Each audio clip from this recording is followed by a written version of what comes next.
I'm now the CEO and founder of Democracy Next, but for a long time I was working at the OECD, where with my team, we had developed an evidence base looking at around 600 examples of citizens' assemblies for public decision making. And so by this, I mean, let's say citizens' assemblies defined in a broader way. So all of these 600 examples had at least 3 criteria in common. One was that people were randomly selected and stratified to be broadly representative of the population. 2 is that they were deliberative, so there was a lot of time involved, usually at least 1 full day of deliberation, but often there was more, usually on average 4 to 5 days of deliberation for each of these citizens' assemblies. And all of these examples were connected to public policy making and a public authority in some way. So there's also additional examples that are either done by academia or inspired by civil society. But here I'm talking about the examples where there's been an actual connection to policy making.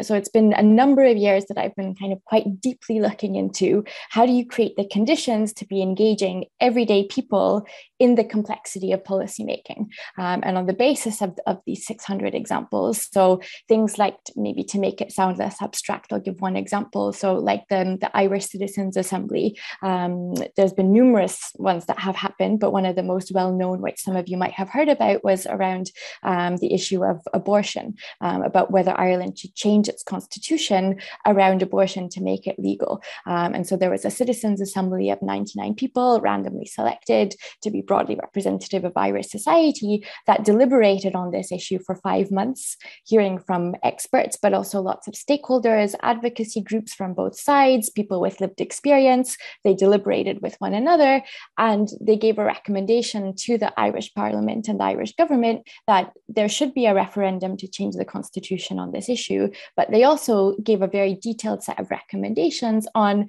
how should the legislation change, should the public vote for a constitutional change. So it wasn't just a yes or no deliberation, it was actually quite detailed into the complexity of, okay, how would we actually then change the legislation if people vote for change, which they did. and then, I mean, without going too much into the details of the story, but there's also been, just to share a bit of the diversity of the topics covered by these citizens' assemblies. I mean, in Ireland alone, they also covered issues of same-sex marriage, divorce, blasphemy, but also climate change and biodiversity loss, gender equality, devolution.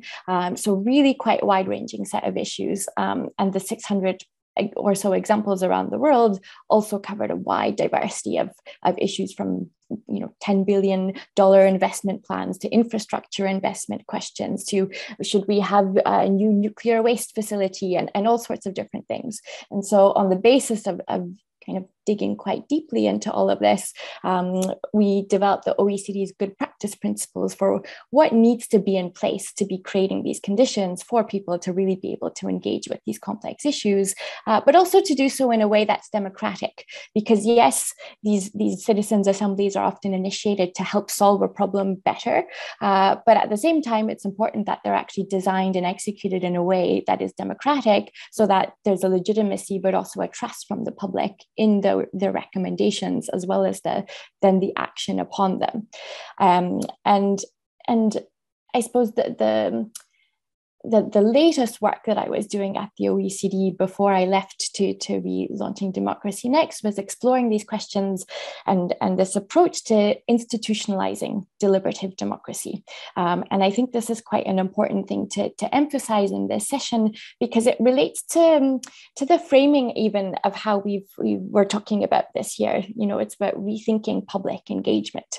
And I think that there's still a more common approach of thinking about, okay, how can we just engage the public in a problem here or there? And it's still done in a very ad hoc way, and it's very much dependent on political will. And so this questioning about how could we actually institutionalize deliberative mechanisms like citizens' assemblies so that this actually becomes a normal part of the way in which we're taking certain types of decisions. And so I was personally involved in the design of the world's first permanent citizens' council with people selected by lottery. So it's in the region of Ostbelgien, the German-speaking community of Belgium, around 80,000 people. So quite small, but it's Belgium, so it has its own parliament.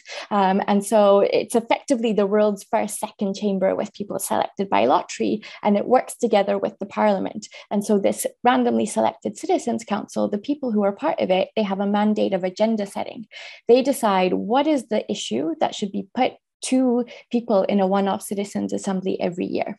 And so this was implemented in 2019, when all of the parliamentarians across party lines voted unanimously to institute this. And since then, the sorts of issues that the Citizens Council has put forth to their fellow citizens have been things like, how do we improve the working conditions of our healthcare workers, which they brought up before COVID happened? How do we improve our sort of system around lifelong learning? How do we deal with the affordable housing crisis in the region? So these are the sorts of things that people have come up with where they felt that the traditional political system wasn't giving enough attention to these issues. And then the second role of, and so the Citizens Assembly, sorry, just to explain, comes up with propositions, legal proposals for the parliamentarians to then deliberate and vote upon. So there's a legal mandate for them to have those deliberations and vote on the propositions that come out of the citizens' assemblies. And the second role of the Permanent Citizens Council is also then to monitor that those debates are happening and monitor the implementation of the propositions from the citizens as well. So it's really, I think, a next step in the thinking about how to be engaging the public in an ongoing way, in a way to deal with complex policy problems. And of course, Belgium is a very small locality, but it inspired the city of Paris, one of the biggest economies in the world, to do the same. And so I was also involved with a small group of experts to kind of take inspiration from this Belgian model to design a system for the city of Paris to have a permanent citizens assembly adapted to its institutional context. And so this has now been in place since December 2021. There's about to be a European capital region, which is about to announce a new permanent climate assembly, which connects into the climate policy making cycle. So I'll leave it there in terms of the examples, but I just wanted to make it a bit less abstract in this notion of what do we mean by actually building new institutions. It's about thinking, how do we actually create something that can be embedded, but also permanent, but also starting to shift some genuine power to everyday people. Because I think if we zoom out for a second to the bigger picture of why we're even having such discussions, well, from my perspective, I think anyways, we're a few days from the midterm elections in the US. We just had the elections in Italy, here in Europe. We just had the elections in Sweden and elsewhere. And I think there's the general sense of democratic crisis and people feeling disillusioned with the system, but also a sense of things needing to change more fundamentally than just tinkering at the edges of what we have today.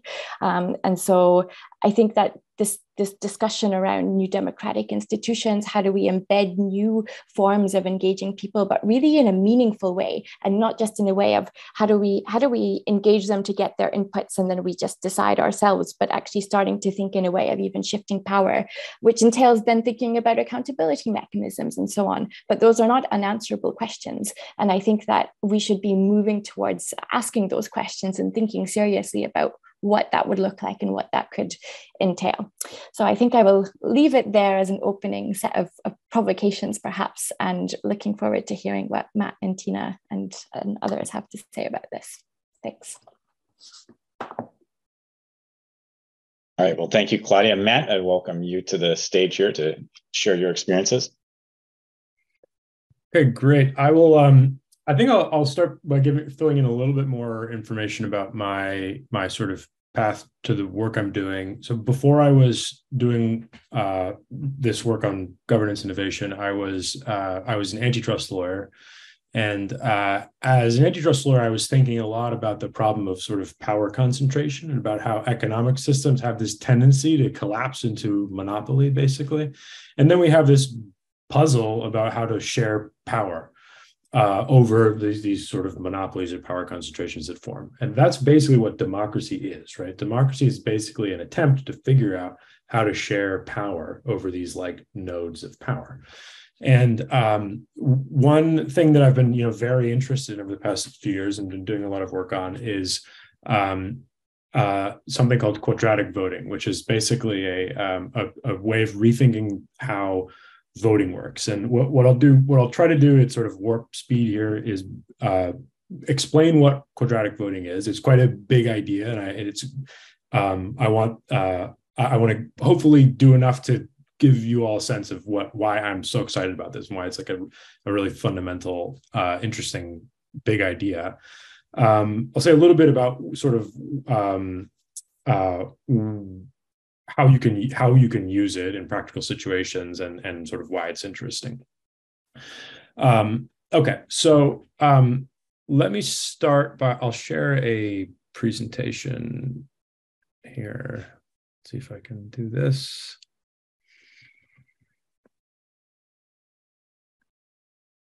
Okay.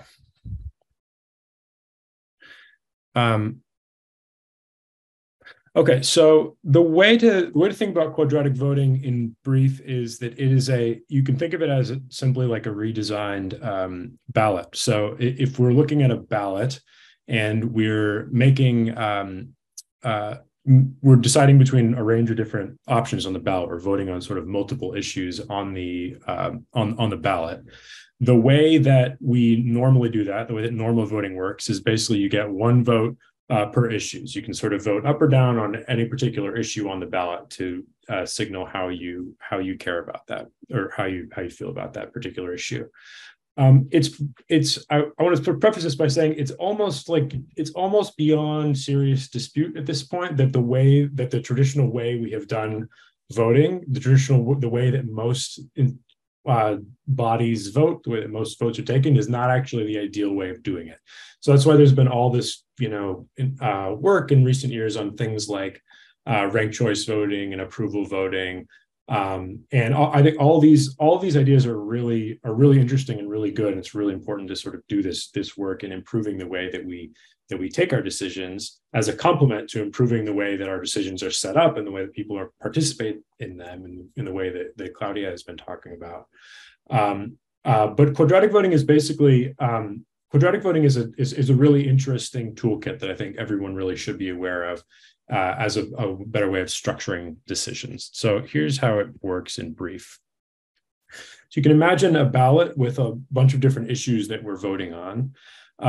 But instead of sort of voting up or down on each issue, everyone who's participating gets a budget, an equal budget of like voice credits that they can allocate between the different options however they want, to indicate a stronger or weaker sentiment on the different options.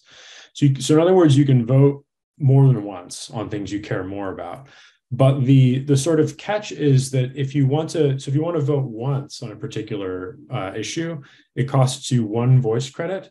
If you want to vote twice on a particular issue, it costs you 4 voice credits. So that's the square of the number of votes, right? And if you want to vote 3 times on a particular issue, it costs you 9 voice credits. If you want to vote 4 times, it costs you 16. So in other words, quadratic voting gives you the option of voting more on things that you care more about, but it imposes like a rapidly increasing cost. So and when I say cost, I mean cost in terms of these voice credits that everyone's starting with in the decision process. So you can express a very, very strong preference on things that you care more strongly about. But if you do that, that means you have a lot less say left over to weigh in on all the other issues that the group is making a decision on. So this has a lot of really, really interesting features, right? It means that basically like a 51% majority of people who are really like barely care about an issue or apathetic on it, is not going to be able to sway the outcome against a passionate 49%, for example, right? If we're deciding on lots of different issues at the same time, what this ends up doing is it incentivizes essentially people to think carefully and be honest about how strongly they care about different issues and look for sort of nuanced compromises among the group. And it allows people to express really, really strong views, but because it has this sort of cost in voice credits, it means that if basically, if you have very extreme or very polarized voices on a particular issue, that's okay, but those voices will have less say on everything else. So quadratic voting has been shown in academic studies to have this really interesting feature of kind of reducing the polarization of voting outcomes. So, for example, if you use a simple like 1 to 5 polling system to ask people's opinion on controversial issues, you get a lot of 1s and a lot of 5s. People are basically signaling, I really disagree, or I really, really agree. If people engage in the same questions using quadratic voting, you tend to, you see, as you can see on the right here, you see more clustering in the middle. You see more moderate views expressed, right? Because people have to think carefully before they say, I care maximum about that. And when you make decisions on a range of different issues, when you sort of decide lots of different things together in a quadratic vote, you tend to get this kind of smooth prioritization curve. It's kind of like a heat map about how strongly the group as a whole cares about all the different issues, and this allows the democratic body to basically make nuanced decisions about what is being prioritized, where resources are going, et cetera. I'll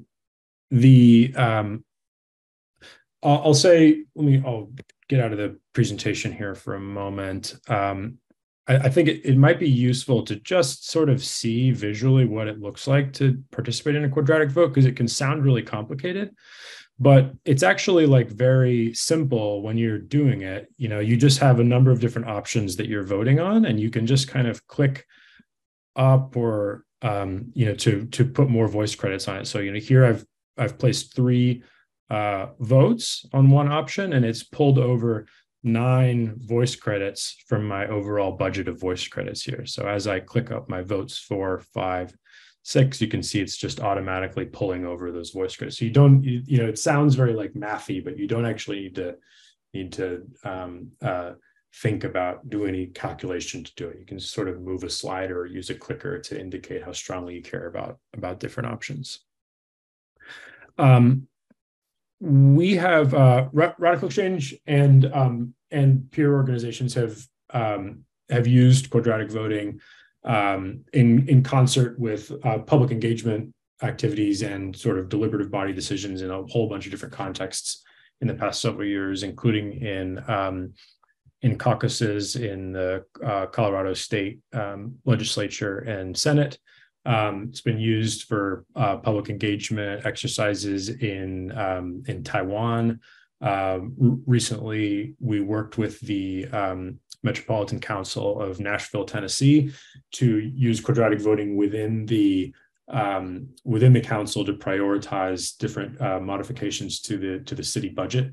And it was a really interesting way of essentially taking what could be a very messy conversation with a whole bunch of variables and simplifying it so that the members of the council could express which changes to the budget were more important than others to them, so that they could essentially make the top priority recommendations and focus their authority where it was most warranted. I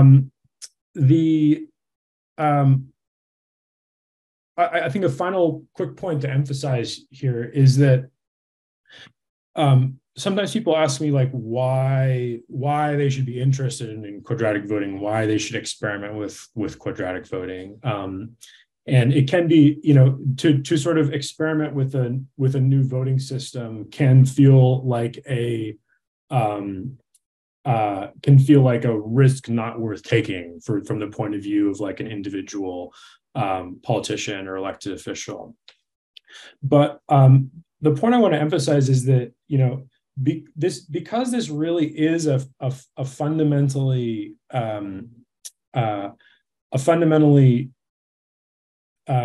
improved way of gathering complex information from a group of people and synthesizing it into a democratic decision.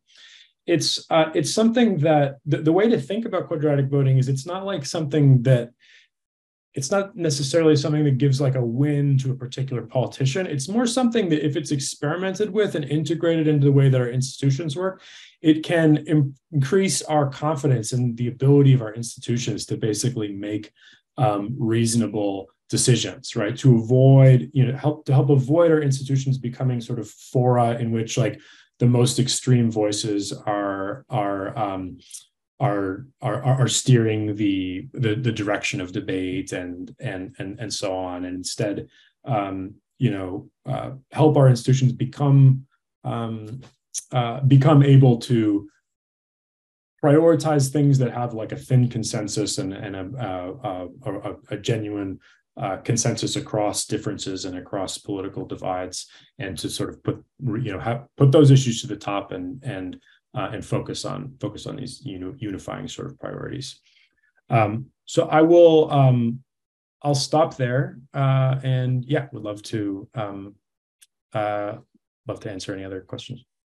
Thanks, Matt. And just for the audience's benefit, I put in the chat a link to a case study we did with Matt's organization on where we did a joint study on applying quadratic voting to the city of Nashville's budget process, as Matt mentioned. So the results are all in there, including the feedback from the elected officials. And spoiler alert, the elected officials liked it. And the true test is, well, are they going to do it again?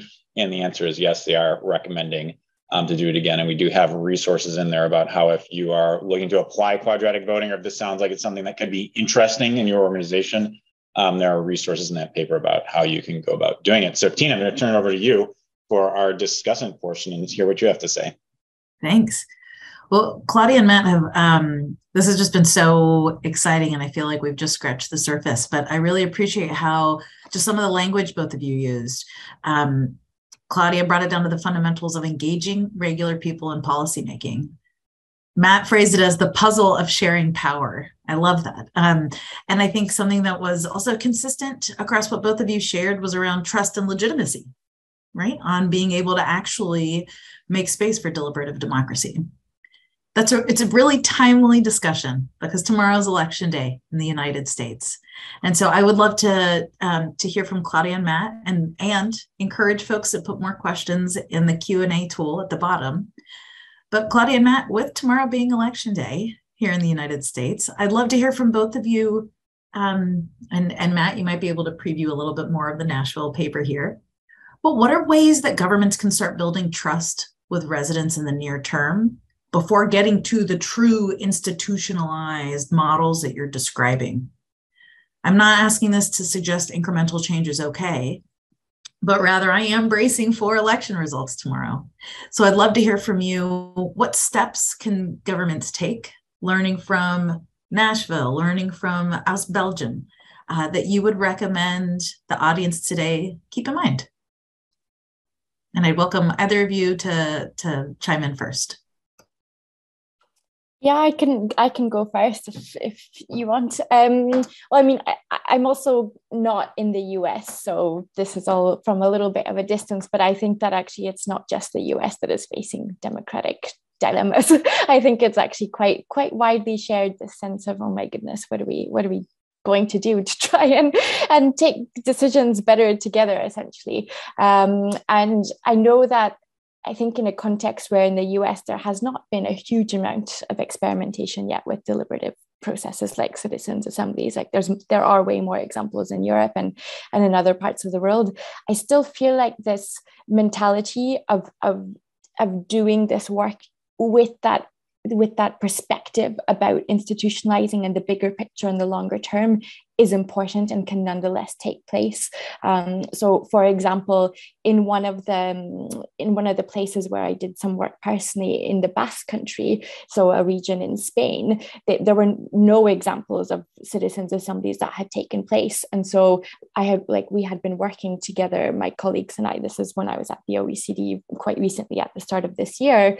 We had worked to establish a first pilot citizens' assembly, but it was already done with the intention of learning from it to be able to institutionalize this for the context of the Basque Country afterwards. And so there was already a lot of effort that went into thinking from the very beginning, even with a one-off initiative, what could be taken away and what do we learn to make this something that can become embedded in the future. And even if we think about the US-Belgian example, which I mentioned, they had only done one citizens' assembly before. It was the president of the parliament and the president of the government from two different parties that came together and said, okay, we see actually how beneficial this is to us. How can we make this permanent? So there doesn't actually necessarily need to be a plethora of examples for this, first step and attempt to be thinking about how do we really try to embed something that takes us out of the kind of partisan and party politics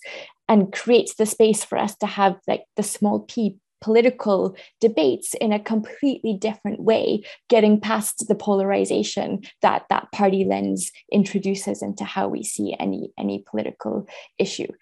So I think that would maybe be the way I would encourage thinking about it, that even if there has been nothing done yet, yes, there's a need to first maybe do something once and pilot, but that doesn't mean that you can't already have this thinking in the back of the mind of, okay, we're doing this once to learn from it, to see how we could embed this as a really transformative way of doing things. Thank you, Claudia. Matt, how about you?